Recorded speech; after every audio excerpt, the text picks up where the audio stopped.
Those who couldn't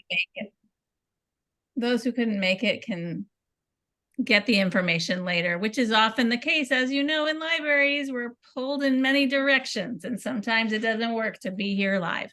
But we are grateful that you took the time to be here, and we hope that this is useful for you as you do your work. I'm going to go ahead and welcome you. My name is Pamela Van Halsema, and I am the community manager of the project called LibraryMakers, a community of learners and leaders. And we're delighted that you found us and that you're here with us today.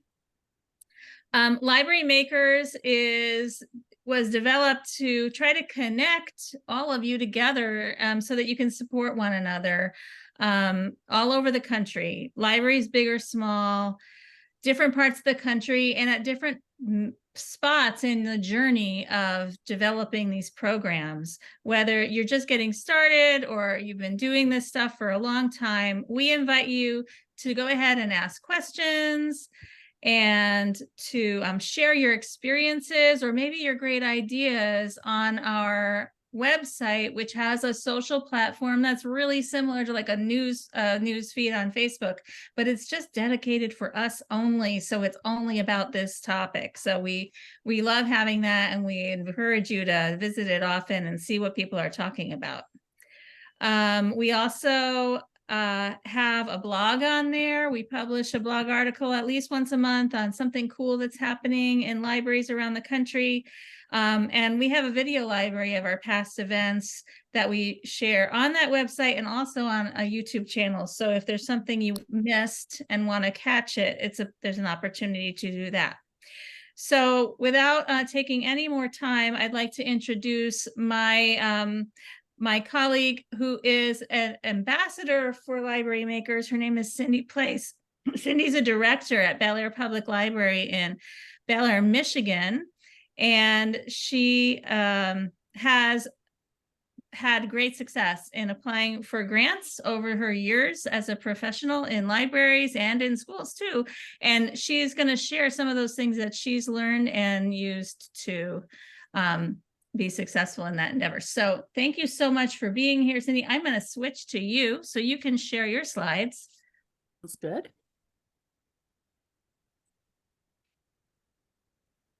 First thing I want to say too is this is somewhat casual. If you have a question, feel free to unmute and ask the question. You know, I can finish my sentence and we will, I know how hard it is to have to remember a question. So as I get older, I like to be able to ask when I think of it. So it looks like most of you are either fairly new to grant writing or novices at it. So this is really geared toward you, to people who are just starting or have never actually done a grant and are looking at ways. And I have had forced experience. I was lucky or unlucky enough to start my job as a director of libraries in late February 2020. So you all know what happened about 2 weeks after I started. And I had time to write grants, but there were a lot of grants out there with because of COVID. So I kind of cut my teeth on those. So this is who I am. We have had a lot of success here at this library. We are very small. When I say class 1, we have 4,000 square feet, and that includes the bathrooms, and we have a population of about 3,700. So some people describe small. I guess I'm going to say we're like tiny. But since 2020, we have accumulated $150,000 plus in grants. Some small, some big, nothing over. We had one grant for 28,000. We've had a couple for 10, and the rest are little grants. But basically, it's been funding my programs for the last 5 years. Okay, so we'll get started. I kind of got the information from you about most people haven't written in a grant. I'm going to say, if you have burning questions, like I said, just feel free to interrupt and ask me, or you can put it in the chat. And I think Pam is kind of monitoring the chat, so we can go back on that after each slide, see if there are questions. So one of the things I learned with grant writing is you need to look at your community and what their unmet needs are. So just because you think it would be a good idea to bring an author into your library, if that's not something that's going to go with your library audience, then don't try to apply for a grant for that. You really need to look at, what can I do? What can this library do to expand our services? And there's lots out there. Schools are having arts cut. So having an artist come in and have programs for kids at night.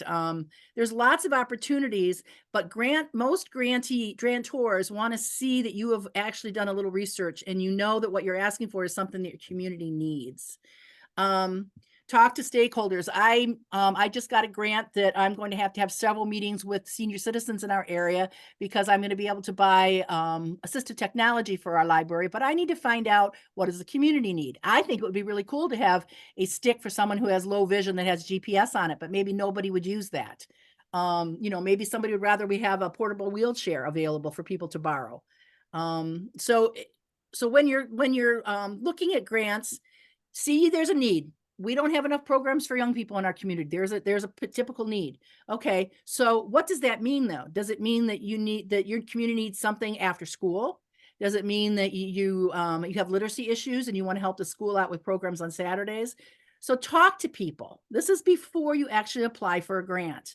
I have an ongoing list of things that could be granted, grant money could be used for, on my desktop, and I'm always adding to it. So these are ideas I have. And then if a grant comes along that seems to fit the bill, then I go out to my stakeholders and say, and that's everybody, that's your patrons, that's the people that aren't patrons, that's your businesses, find out, would they support a program like this? It's very important, I think. And you'll, when we talk about and I talk fast, I will slow down when I know I'm trying to get a lot in. When you are doing a grant, I have not run into a grantor yet that doesn't want to make sure that whatever you're asking for money for is something that aligns with your library's goals or mission statement. They're going to want to hear that kind of language in your narrative. Our mission statement is to da da da da da da da, and this project will meet this need. That's the only way your grant application is going to stand out. Some of these places get hundreds and hundreds of grant applications. And so you need to stand out. And the way to do that is to be very purposeful about what you're looking to fund. Make sure that whatever your project you're thinking of, you have the staff to support it, because the grantors are going to ask that. I want to do a bookmobile. Okay, well, what if they gave you the money for a bookmobile, but are you prepared to pay the insurance on the bookmobile, to put the books in the bookmobile, to have a staff person that'll drive the bookmobile? That's something that was a grant that we wrote quite a few years ago for another library. We got the grant, but we really had to jump through some hoops, and we had to think very clearly about what we needed and if we had staff that could take care of those needs. They also, quite a few grantors are going to ask for the qualifications of the staff person that you're going to say is going to do this. So you don't have to name names, but say, we have a staff person who has these skills, and so this will fit in perfectly with their job description. Again, they want to make sure that the project, they're going to give you a lot of money or some money. They want to make sure the project is successful. They don't want to give money to someone that's not going to be successful. So why? Obviously, we need money. One of the things you do need to remember is there are very few, if any, grants out there that will pay operating costs. So there are some, obviously, the IMLS can do that. But in general, grants that just small libraries or libraries apply for, you're going to be applying for a grant for a program or a project. You're not able to say, now, that doesn't mean, like when I applied for this recent grant, I was able to put in $1,000 for staff time. You can do that. But you can't say, well, I want to use this money to pay my staff to run the library. That's not what most grants are for. They're for something specific. So, and again, we can all think of things that we'd like to do. And it could be for grants for $500. I've had grants for $500. I've got grants for $28,000. And again, they want to know, a grantor wants to know, why do you need the money? Not just because.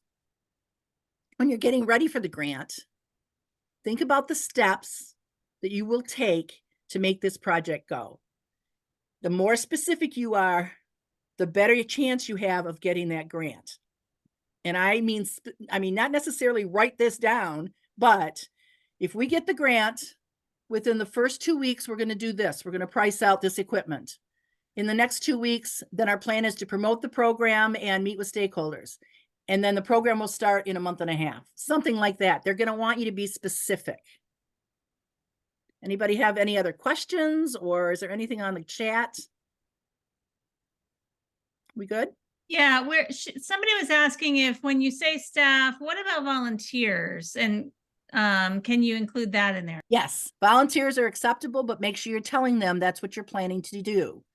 And if you can tie those volunteers to an organized group like Friends of the Library, you're going to have a lot more success, because blank volunteers is a little scary to grantors. Again, it just depends. They want to make sure you're going to be successful. So there would be no problem with saying, you know, I have this staff person's going to coordinate it, and maybe the staff person's the director. And then we plan to use Friends of the Library for this volunteer work, or we have 2 or 3 regular volunteers that are ready to take this on. Volunteers are certainly acceptable, but make sure that you have those volunteers and that you can describe what they're going to be doing. Cindi, we all know too, in library world, there's some limits as to what a volunteer can do. I was gonna just pitch in my 2 cents too about being able to show, like, we already have this commitment from our volunteers or this outside organization who's invested and believes in this. And and that can sometimes show, like, whoa, they're ready to go. I want to fund this project. Basically, when you write a grant, the narrative, all the information, you want the people reading that grant to say, well, they obviously got their act together and they can do this. Again, they have a finite amount of money to give away, and they wanted to give it away to people, to programs that they know are going to happen. Now, maybe you plan some big project and you do everything right and only 15 people show up and you expected 50. That's not a failure. And the grantor's not going to see it that way. But if you forget to do promotion, if you don't have the time to if things happen where it falls apart and doesn't happen, then what's going to happen is you're never probably going to get a grant from those people again. And I go back to the Pale constantly, to the same groups that I ask for money from. So in preparation, I'm reading to you. I hate to do that. Read the grant outline thoroughly. Read everything. Make sure you're eligible. Don't waste your time going through something and then you get all done and you realize you had to be a 501(c), that they weren't giving money away to a government, or that you had to have 20 employees, or, I mean, there's really funky, depends on the grant place, but there's some really funky things. We have a utility company here that you have to have somebody on your board that gets their power from that company in order to get one of their small grants. So we just found somebody that did that. But just read it thoroughly. Make sure that you're eligible, and make sure you know that the project you have in mind is going to fit the grant request. You can brainstorm a project, or you can even expand. Say you have book bags that are going out from the library and you want to add more book bags. Or we put STEM projects in backpacks, and say you want to increase that. There's no reason why you have to have a completely new program. You can add to the program. In fact, if you have a program and it's been very successful, but you need more money to expand it, that's going to give you a couple of tick points on that rubric, because they know you've already been doing the program. So don't hesitate to expand on something you're already doing. Did somebody ask something? No. This is simple, and please, I'm not trying to insult anybody's intelligence, but honest to God, I didn't think of these things until I did it. Print out a copy of the grant application. Most grants nowadays are done online, but you can still get a copy of the grant application. I always sit down with the grant application and a pencil and paper, and I write it out. That way, when you sit down at the computer and you go to actually do the grant online, you've got all your information ready. But I'm also a visual learner, so that helps me to draw it out. I have found it to be very helpful to use Google Drive. And if some of you have intranets, that would work too. I actually store all my data for each of the grants that I request as I'm working on them, and even when it's finished, in a Google Drive, in a folder, so that I can go back. And this is one of the things that makes it a little easier. This is a tip. Most grants are going to ask for demographic data. What community are you? What's your community like? Who's there? What's your demographic? And, those are pretty standard year to year. You might have to change it after a year, but in general. So when I write in January, I write out my first grant request demographic paragraphs and I save it, because the next time I go to apply for a grant, I copy and paste it, change whatever needs to be changed. And the same can go for a narrative to a degree. I don't mean copy everything, but I copy and paste it into that draft document, paper document that I'm working at. And then because if you had a successful grant, somebody liked the way you wrote it. So you don't have to completely recreate the elephant. Obviously, it's a totally different project, or it's possible that the grant you're applying for is got different requirements, but save your information from each grant in a place where you can actually copy and paste it. It'll save you a lot of time. Solicit letters of support. A lot of grants I apply for, and I don't know if any of you had this experience, they ask for letters of support, but very few have demanded letters of support or required it. Get letters of support. Even if it's just from your board president. We got a grant to put in automatic doors here, a $10,000 grant. And I went to people that I knew were going to use the automatic doors. And in some cases, I actually helped them write the letter. But solicit letters of support. Even when it's not required, I recommend you do it, at least a couple. Because again, the grantor is going to see that you've gone that extra step. Again, gather data. I'll show you later. There are a couple of really good places. If any of you are familiar with Demographics Now, at least in Michigan, that's a free website for us because it's paid for by our Library of Michigan. But Demographics Now is one online resource that's pretty easy to use. You type in your community or your zip code, and then you can actually say, well, I want to know what our median income is, what our graduation or what our education rates are, what our free and reduced lunch numbers are. And it spits it out. It's pretty easy. And that's the information that I usually use. I only update once a year because it's not going to change that much. Another thing that grantors really, really like is if you can collaborate with somebody. And it doesn't mean they have to give you money. When we did our story walk, we basically collaborated with our conservation district. They let us put it on their trails. They actually, all they did is they had their guys put the posts in for us. The grant paid for everything. But by us saying we're going to do this story walk in this trail, and we're doing it with the Antrim Conservation District, the rubrics that they use to vote on grants are going to give you a good tick, because you went outside of yourself. You're not just asking them for money. You're actually looking for ways to have other people help. So look for collaborators. And all the things I'm telling you, do it all the time. Be ongoing.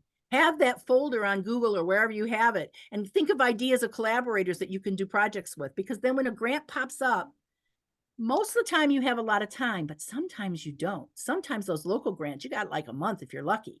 And so if you already have a list of project ideas and you have a list of people that you could collaborate with on different projects, whether it's the school, the garden club, or whatever, it's going to make your job easier, and you can pull that stuff together and not feel like you're at a loss.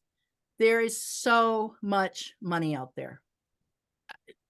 There's just so much money, and people aren't applying for it because they don't know how to do it. They're afraid to do it. It takes some time. I will be the first to admit that, but it's well worth, your effort. So then I'm gonna actually stop this for a second, and I'm gonna go into the grant application template. This is something that I use. Okay, wait a minute. All right, so now I just have to get back Cindy, somebody asked a question. I don't know if you're going to address this a little bit later about looking where do you find the grants that you want to apply for? We will talk about that. Okay. Yep, definitely we'll talk about that. Okay, so I have to share again. And a second question about a template for soliciting those letters of support. I have not found a grant yet, but my library is looking for getting automatic doors. So here's another person who's interested in that exact same. And there's actually there's another grant coming up. I will tell you about that one. Let me remember the doors. Okay. Because there's a group that actually, that's what the money is for. Oh, perfect. This is my template. Can you guys see it? Okay, this is a template that I have, and the link to it is on the PowerPoint, which will be available to you. I'm just giving you an idea. This is kind of what I have on my Google Drive when I'm looking for a grant, or when I'm looking at a grant, and this is where I would put, obviously you'll need more room, but this is where I would paste the stuff so that before I get online to do the grant, this is all the information. So it's just a simple form, but I keep this as a blank. And then when I have the grant that I'm looking at, I keep that in a folder so that I can go back and look at it. Again, you'll have access to this through the PowerPoint, but all right. Yeah, I will follow up after this with an email Yep. to everybody with those links With those and links, a yep. recorded version of this. So you Yep. don't have to feverishly write things down. Okay. And this is what I talked about. Make sure your request for the funds is clear. Make sure that when you describe the project, everything you say is linked back to what the project is. I'm trying to think of a way that makes sense. Oh, okay. Recent grant. We did get the automatic doors. So then when I applied for another grant from the same place, I said, now that we got the money to put our automatic doors in, which is wonderful, we find that we're in need of assistive technology for all the disabled people that are coming into our library. And we need to be able to make it easier for them to access things in our library. Will you give me money for that?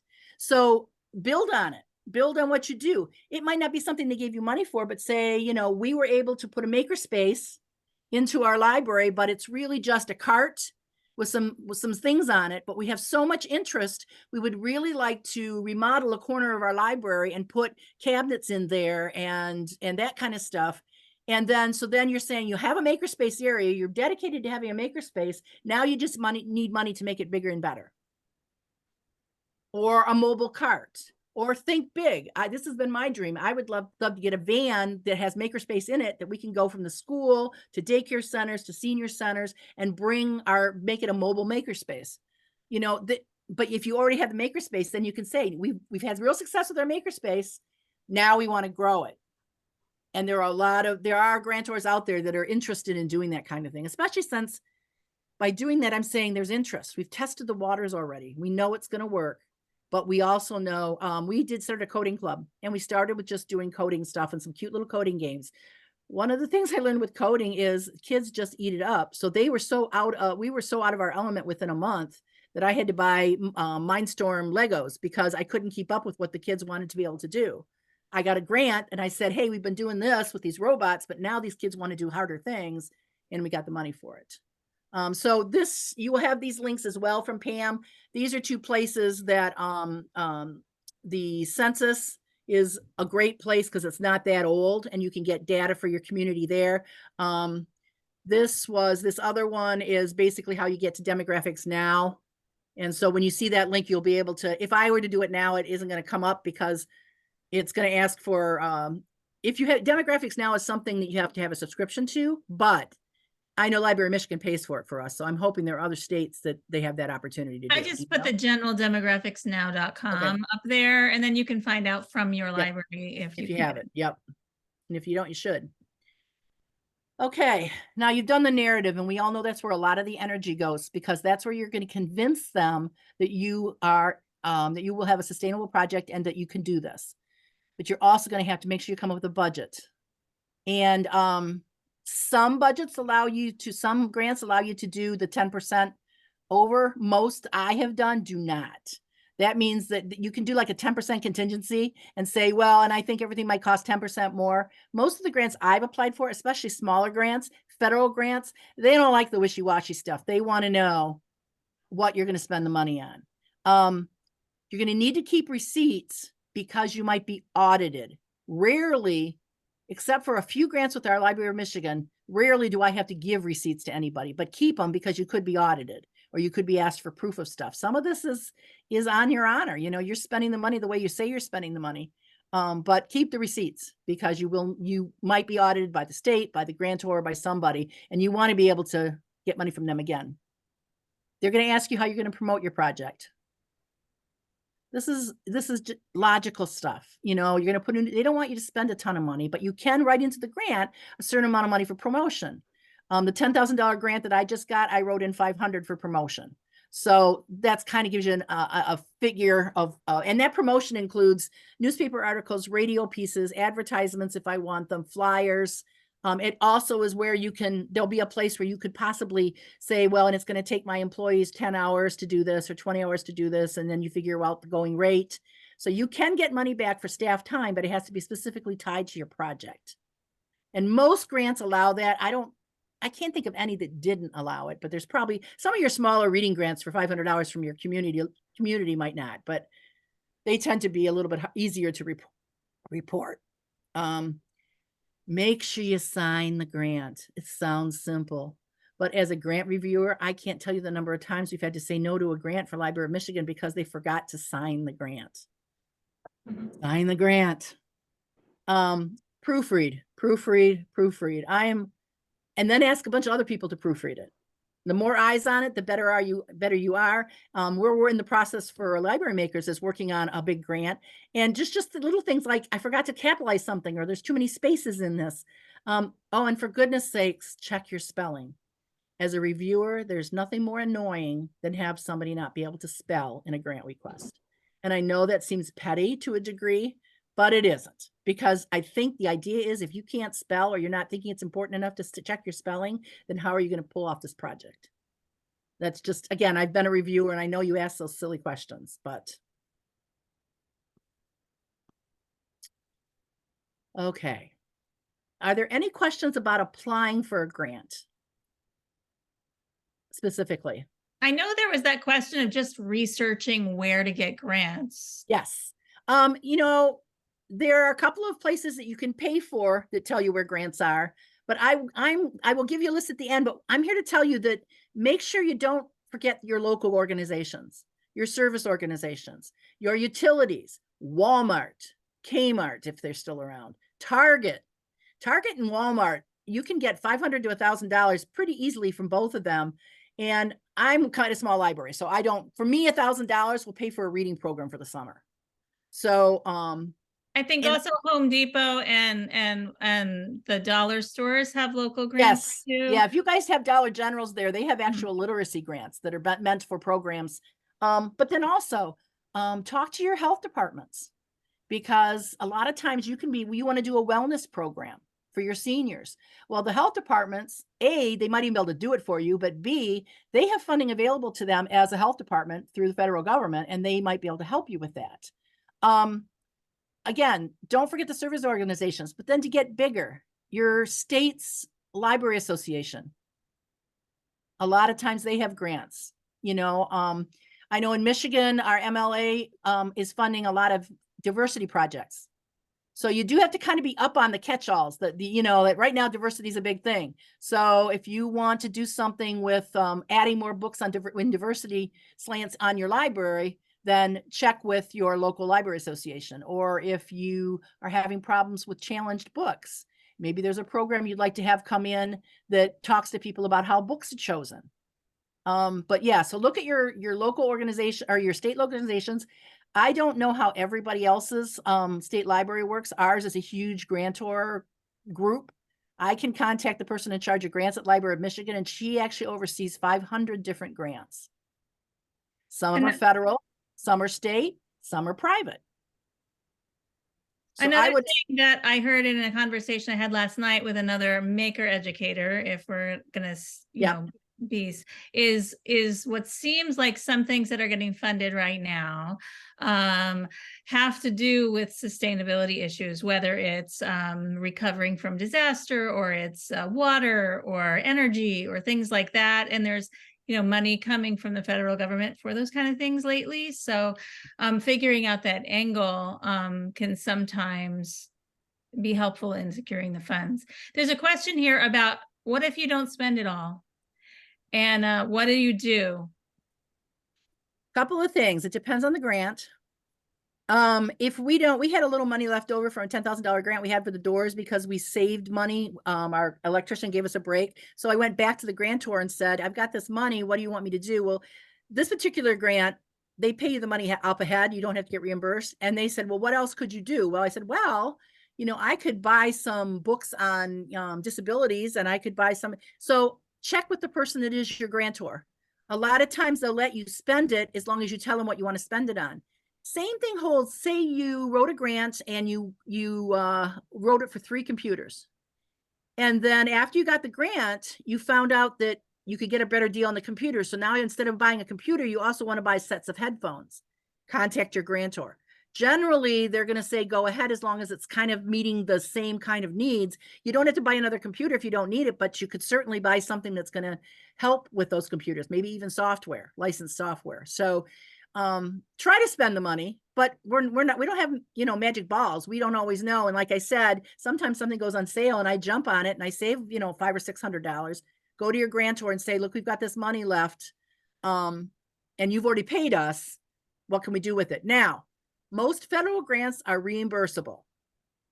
So most federal grants that you're going to get, your state libraries usually facilitate these grants. So it's not IMLS, but it's a grant where they got grant money from the federal government, and then they're having these little grant things that you can do.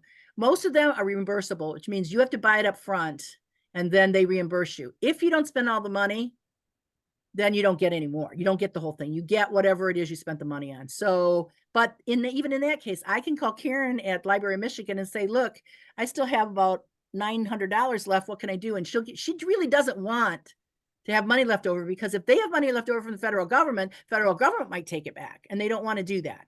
So I think just be creative. And maybe when you write your budget, in the back of your mind or somewhere, write down other things you could spend it on if it turned out that you could do that.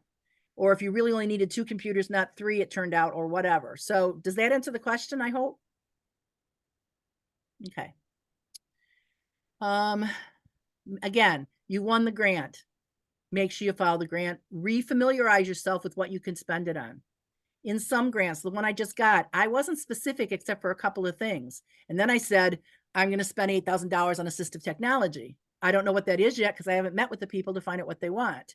So make sure, though, whatever you decide to do still follows the heart of the grant, what it was meant to be spent on. Keep impeccable records. You guys, just everything. If you get a grant, and this would be particularly interesting for maker spaces. If you get a grant, you're going to buy equipment for your maker space. If it's a federal grant, make sure that what you're purchasing is on their approved list of devices. In the last 3 or 4 years, the federal government has kind of clamped down on buying things from China that maybe are from a company that they question how they do business or something like that. So federal grants are more work because they have more reporting, but there's a lot more money out there in federal grants. Just know that you do have to be really careful. I wouldn't don't want to scare anybody away from it. Just know that it's going to be in the guidelines, that if you're going to purchase cameras for, to watch your tables or whatever, there are certain companies you can't buy the camera from. I didn't think about this. Everybody, if you don't have a UIEI number, what is it? Unified Identification. It used to be a DUNS number. Does anybody not know what I'm talking about when I say a DUNS number? It was basically a number the government, it was assigned to you, to your organization, that the government could use to say, yeah, they really exist. That's essentially what it was for. This is different than your tax ID number or that. Well, I assume it's everywhere, but in Michigan about 3 years ago, we couldn't get grants anymore without going from a DUNS number to what they call a UEI number, which is a federal, you go to sam.gov. So if you don't have a UEI number and you're going to apply for a federal grant, you need to have that number in order to get the grant. And that's at sam.gov, sam.gov. Just go there and then you type in UEI and it'll walk you right through it. It doesn't cost anything. And it's actually not that hard to do. You just have to give them some information about your library. But you will need that. I haven't had any local grants or even state grants that ask for it, but any federal money is going to require that UEI. I know I threw that at you guys. I just made me think about it.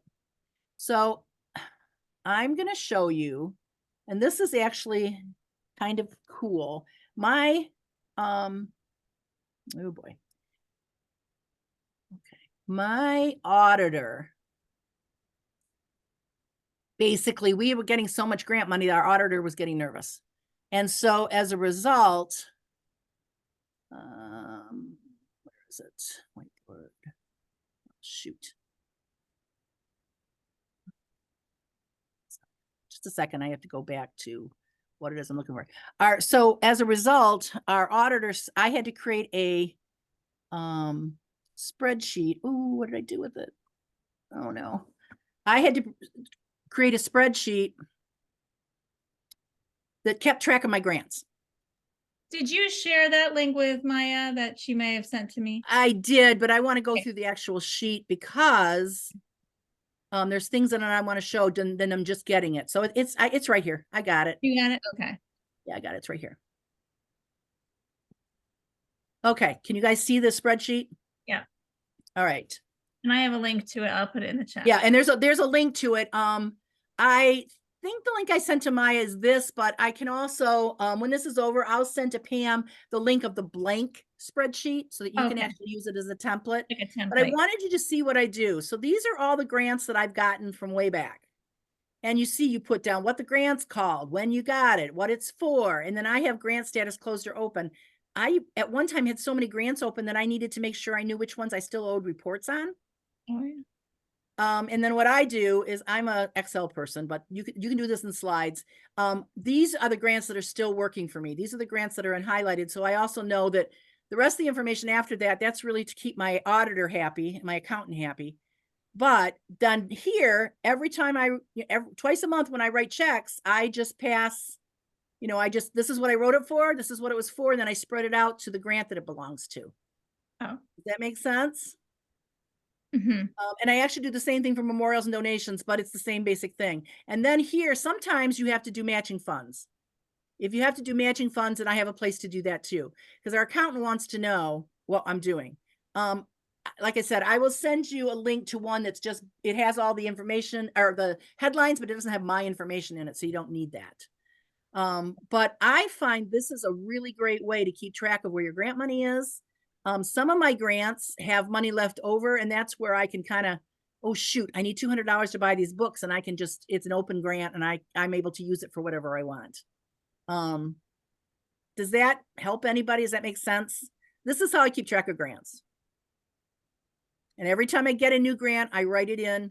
And then, like you can see, I actually also have a list of what I have left in the grant money. And this year I was really lucky. I only had one grant that had about $500 left in it. So my accountant was very happy with me. How are we doing on time?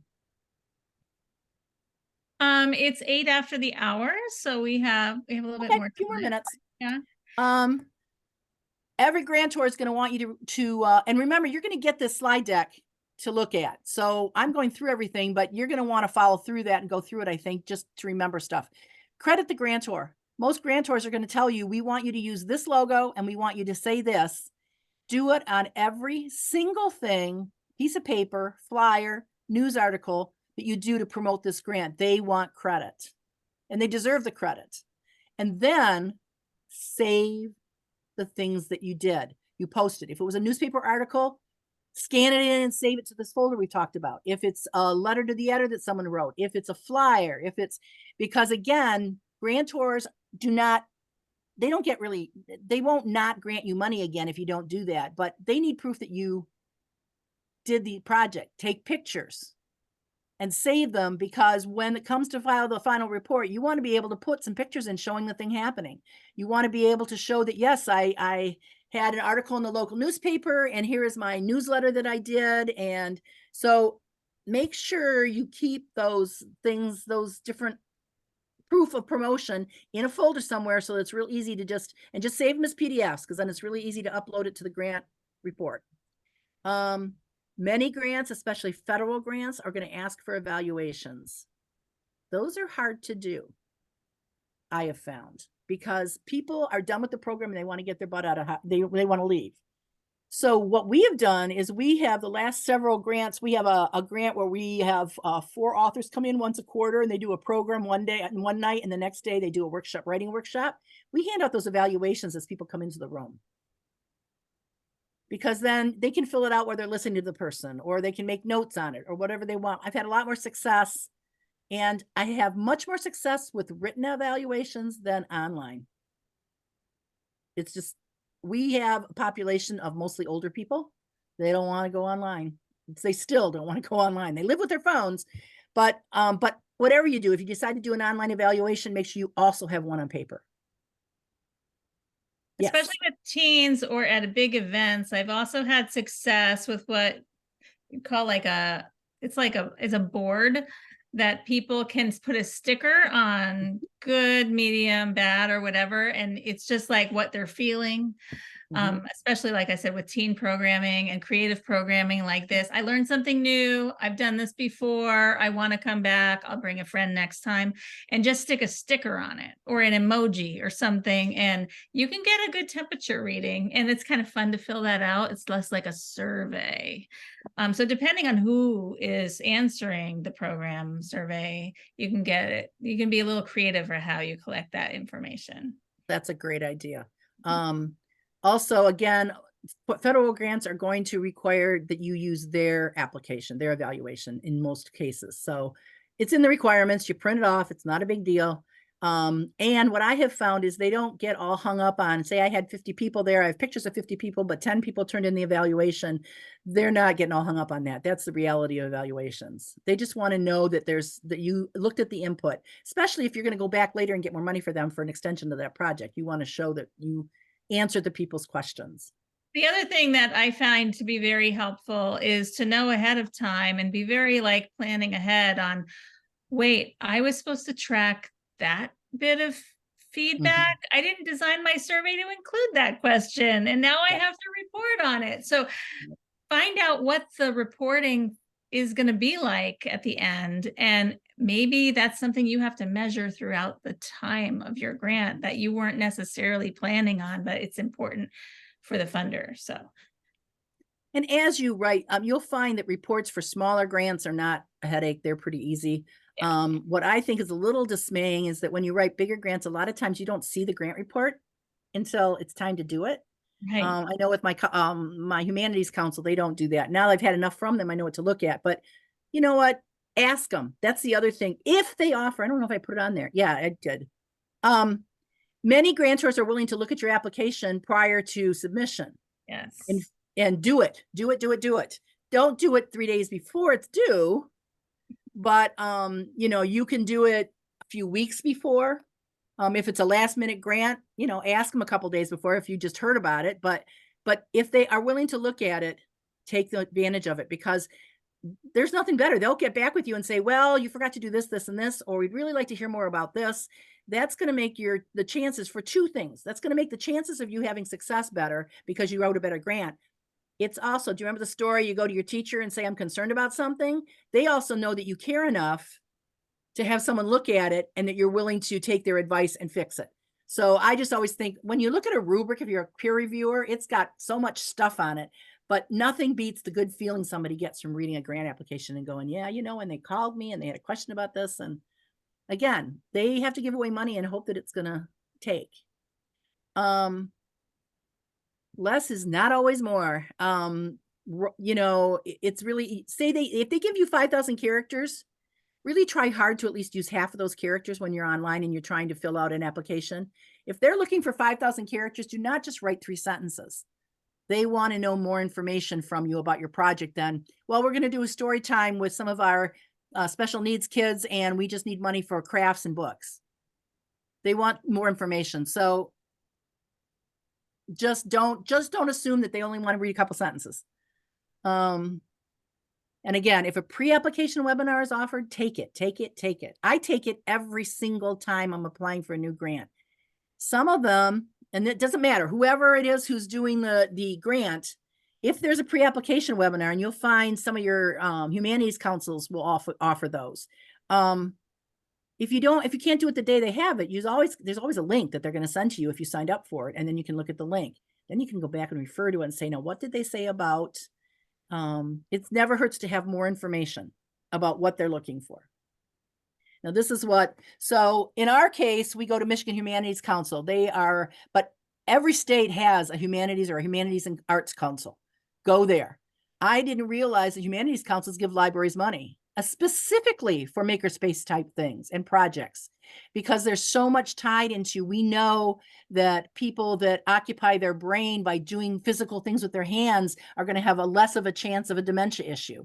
We know that, bringing authors, which are considered humanities, authors to libraries is an awesome way to encourage literacy. We know that having someone come and do a painting program, which is again, Arts Council. So it doesn't have to just be about books. It's always kind of nice to tie a book into it. So if you're doing a makerspace or project, I actually, we had kids at my old library, we had them read the book Sphere, which was kind of about a world that was going to be full of technology and stuff. We had a group of kids that we had them read Sphere as a literacy circle. And then we did a bunch of stuff with 3D printers and some other things and writing code. But they had this reading story behind it that saw that what the world's going to look like in 2080. And back then it was probably 2060. Your state libraries, check and see if your state libraries do have a grant coordinator. Again, my experience is only Michigan. I know we've got a great state library, but I bet everybody else does. And if they don't have a program, they probably know where you can go to get a program. Like I said, many places have what they call an art and cultural council. It's different than humanities. Art and culture, if you want to do a project on Native Americans, and so you want to have the kids learn how to make God's eyes, or, seed, working with the seeds, or maybe even the porcupine quill stuff. If you want to do that in your makerspace, Michigan, or the Art and Culture Council is your place. And our Humanities Council gives pretty big grants and pretty small grants. You can get anywhere from $10,000, but more likely it's going to be about $2,500. And same with the Art and Council. The state ones give you more money. Rotary Charities. There's Rotaries everywhere. Rotary Charities is actually an arm of Rotary that coordinates their grants. And we've gotten several grants from them to do things with our makerspaces, because they like to look at things that are going to help people do employment skills. That just kind of, because Rotary are usually business people. And so they like the idea that with makerspaces, we're looking to add saws and tools and things that someone can learn the skill that they're going to need to be a laborer or a carpenter. Map reading, some of these little bit different kinds of vocations. Schools up in Michigan now are much better about vocational technology, but it doesn't help the 30-year-old that just lost his job at the restaurant and really wants to have an actual career. And so you will find that Rotary Charities likes to focus on things that are employability skills. And Rotary Charities are in every state. If you have a local Rotary, go there first, because then they can sponsor you. Local foundations. We have the Antrim Foundation, and it's Antrim County Foundation. I think a lot of service organizations got together, and you become a foundation. That means you're a 501(c)(3) usually. And your local foundations are going to have grants of all different kinds, sponsored by all different kinds of people, but you usually have one grant application and then say what it is you want to do, and they can help you find money for that project. At least that's been my experience. I can only talk to my experience, but local foundations are money that's been donated locally to be used locally. So whether it's a county, whether it's a region, if you're in that county or region, most foundations are there for you. And they also are really good about, because they have to write grants. Foundations have to write grants to fund themselves. So they're very, very good about helping you write grants. Service organizations. Kiwanis has literacy grants. Well, digital literacy is a thing, and digital literacy is part of makerspaces.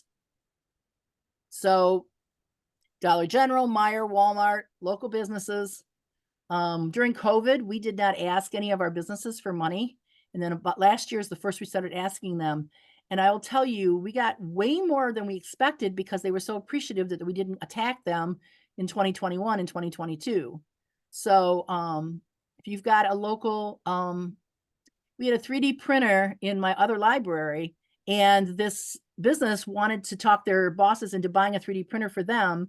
They used our 3D printer in our makerspace to create parts for their line.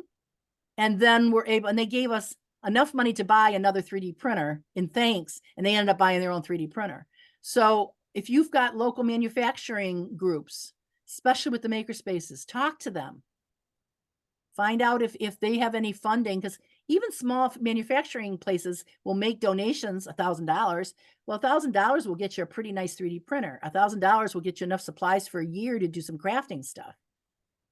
I can't think of, our makerspace is less an area, more a place. And so we're one of the smaller, ours are on carts and in a room. So, some of you that have maybe a more developed makerspaces, I can't think of things that you need to get, but I'm curious, just to take a read on the group, what would you like to fund right now? Everyone in the group. Is there something that you're really hoping to write a grant for or find a funder for your library, whether it's for the Maker program or some other program? I'm just curious what folks are interested in getting funded. more outreach. Outreach. And when you say outreach, are you trying to reach new audiences, or are you trying to go outside the library walls? Sewing space, yeah, space, always a problem. Sewing is so popular in these programs with all ages, really. Mm-hmm. Awesome. But it's not just a sewing machine, it's hand sewing. We're finding we have a lot of interest on embroidery and hand sewing, crocheting, knitting. And like mending and visible mending, yep, and all those things. Craft programs and senior centers. Yep. Going off property with programs. Mm-hmm. Yeah. And how to make that work. Space restoration work, drone sets. Very cool. Yes. And some of these things are in your maker spaces, but some, like we have quite a few of our makerspace items that can also be checked out if we have double of it somewhere else. So we have metal detectors, for example, I can't keep in the library.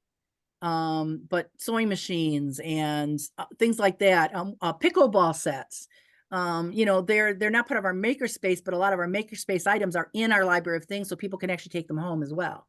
There's portable mini golf, wellness programs, musical instruments. Yes. Meditation apps, all these things, really cool, and expanding what people expect out of their public library. That's what all of these things show to me. By the way, yeah, I was just going to say your wellness. Yeah, go ahead.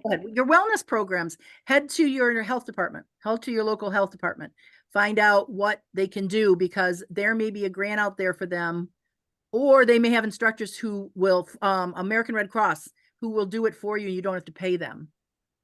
Just, historical. I see the automatic doors coming up again. Yeah, I want to tell you about the automatic doors. So right now, Libraries Transforming Communities, which is an American Library Association. So American Library Association, Libraries Transforming Communities, LTC.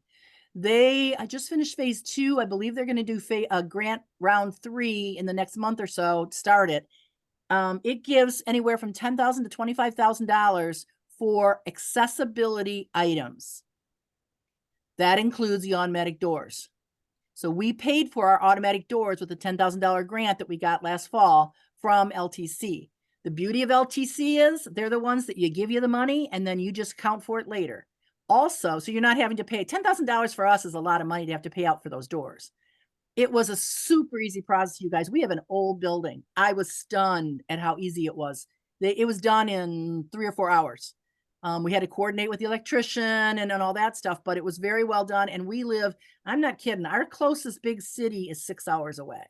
Mm-hmm. So these people came out from 5 hours away from Grand Rapids. And but for automatic doors, I would go to Libraries Transforming Communities, and then it's under the ALA banner. So when you go to the American Library Association, just go into search, put Libraries Transforming Communities. They usually do 3 phases. And so we just finished the 2nd phase. And specifically, automatic doors are listed as something they fund. Like I said, we're going to get assistive technology from them because now we got the doors. But and somebody else told me to ask them for automatic doors, and that's how I got it. So, I mean, it's just kind of, I will tell you that American Library Association and the LTC grants, they've been around for a long, long time. They decide every couple of years what they're going to fund. So 2 years ago, I got quite a few grants from them because they wanted to do difficult conversations, how to have community conversations. So they funded my Bellaire Reads program, where everybody in the community reads the same book and we talk about it. And so they funded that, much less money. But now they're looking at accessibility. They could very well be going to diversity next year. I wouldn't surprise me at all. They try to take topics that people need things for. But definitely the automatic doors. And what you don't realize is, even with maker spaces, you can have more people can come in who normally they're in a wheelchair. They can't come in very easily. Or a mom's bringing in all these kids, and some of them are going to go to your coding program and your makerspace, and some are going to go in the children's program. But for her, the idea of taking 4 kids, 2 toddlers into the building without just opening a door and not having to open it, I was blown away by the number of people that were impacted by our doors. Let's see. So that's all I have. I'm open to any kind of questions. I hope it was helpful. My information is right there. I will be here until the end of May. So if you have any questions, don't hesitate. I will help talk you through a grant. I would be happy to answer any questions. But of course, you can just reach out to Cindi on LibraryMakers. Oh, that's right. Duh. Yeah, I'll be in LibraryMakers till I probably die. So okay. Good point. You know what I found in helping put this together is I always had trouble finding the actual people who are working in these library programs because, their name's not published, or how do I find all these people? And this is what we're providing for you in this LibraryMakers website is you can ask this question of the group here, and you can specifically reach out to Cindi in a chat message or something, and she'll be able to respond to you. So that's what we're trying to do, make it easier for us to connect with one another. And I think we're working on possibly, hopefully in the next year, we'll have more of these kinds of programs. We'll be doing them, but then also recording them so that later you can go to LibraryMakers and you can say, you know what, I remember this grant program, where is it? And then you can look at it. Exactly. So yeah, we want to remind you that I did record this, as you know, because you're here. So we will put it on our YouTube, and we'll post it in our news feed on our librarymakers.org website.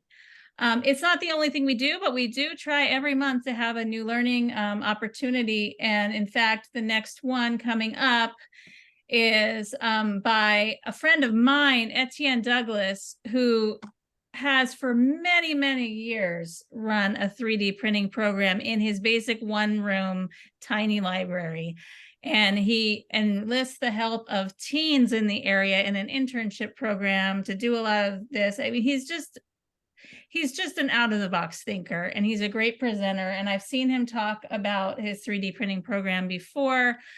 And he's great at communicating some cool tricks on how to do it and approaches. So this is going to be next month. And just, if you're interested or somebody that would really benefit from listening to that. And I guess in closing, I do want to say to all of you, 5 years ago, I had never written a grant. Mm-hmm. You can do it. Start small if you're nervous, but the worst that's going to happen is you don't get the grant. But you'll learn something from every grant you apply for. It's like technology. You really can't break it. Just try it. And again, like I said, ask for help. But don't be afraid, because you guys, there's so much money. What I'm finding is I live in Northern Michigan, and I'm getting money from the Michigan Humanities Council because nobody up here is applying for it. And a lot of those agencies have to spread the wealth. So we have a whole Upper Peninsula, we have the Northern Michigan, and yet everybody in the big cities is asking for money. But when somebody up here asks for money, we get it pretty easily because finally they can say that they funded something in Northern Michigan. That's pretty common for the humanities and arts and culture groups. They just can't get people in rural areas to apply. And it doesn't mean they don't give them to cities. They give them to everybody, but it just, if you happen to be in a rural area, don't hesitate. Don't be afraid to try. And yeah, you can always email me. We can talk it through. I didn't give you all the names of places you can get grants because I did the best I could. But sometimes if you have a specific project, I might be able to help you with a couple of specific grants you can go after. Excellent. Thank you so much, Cindy, Thanks, for Cindy. helping and sharing all your wonderful experience and knowledge. And we hope to see all of you again at one of our upcoming things or just in our news feed. We would love to see a picture of something someone made at your library and just share it so we can share in the joy of that wonderful thing that you're doing there. And learn from one another on librarymakers.org. Let's all do it together, get that funding, Yep. and have a great day. Thank you Good all. luck, everybody. Thanks. Okay. All right. Bye-bye.